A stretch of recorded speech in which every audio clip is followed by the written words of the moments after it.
Mes chers amis, Chag Sameach à tous, Agit Yantef.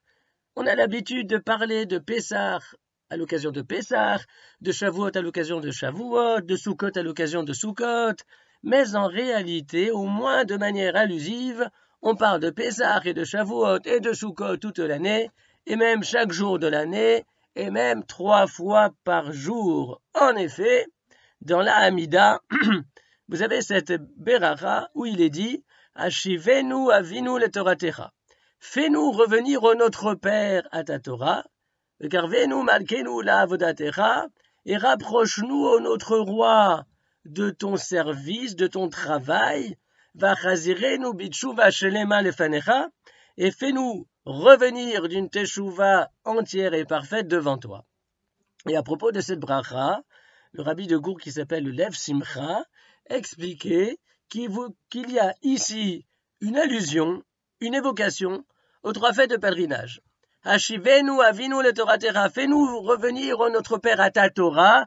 Ta Torah, c'est bien sûr la fête de Shavuot, où la Torah a été donnée aux enfants d'Israël, réunis au pied de la montagne du Sinaï.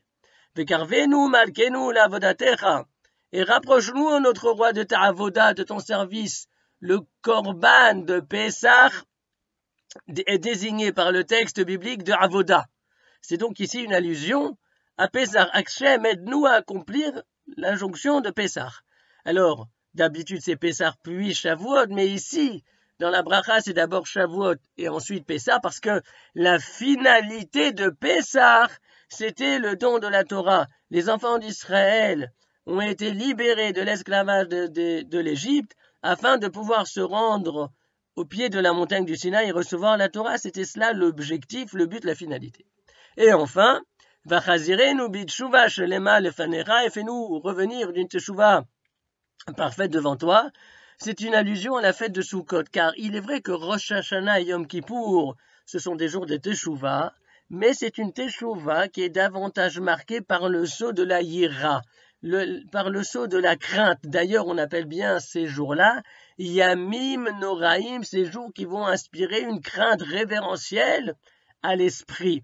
La teshuva de Sukkot, qui constitue le prolongement de la teshuva de Rosh Hashanah et de Kippour, c'est une teshuva me'ahava, c'est une teshuva qui est motivée, animée par le sentiment d'amour, c'est-à-dire d'aspiration à la proximité avec le divin, de sorte que, avec ces 2 types de teshuvot, c'est-à-dire la crainte révérentielle et celle animée par ce désir intense de se retrouver à proximité du divin, eh bien, on a une teshuva shelema, on a une teshuva parfaite. Lefanecha, devant toi, il est dit à propos de la fête de Sukkot, Smartem, lifne Hashem Elokechem, et vous vous réjouirez devant Hashem votre Dieu. Et voilà comment, durant toute l'année, eh bien, on fait référence à ces 3 fêtes de pèlerinage. Et pourquoi durant toute l'année on fait référence à ces 3 fêtes de pèlerinage? C'est parce que nous dit le Lev Simcha, et c'est un très beau chidouche, le verset qui enjoint les 3 fêtes de pèlerinage nous dit Shalosh Pe'amim Bashana, 3 fois l'an.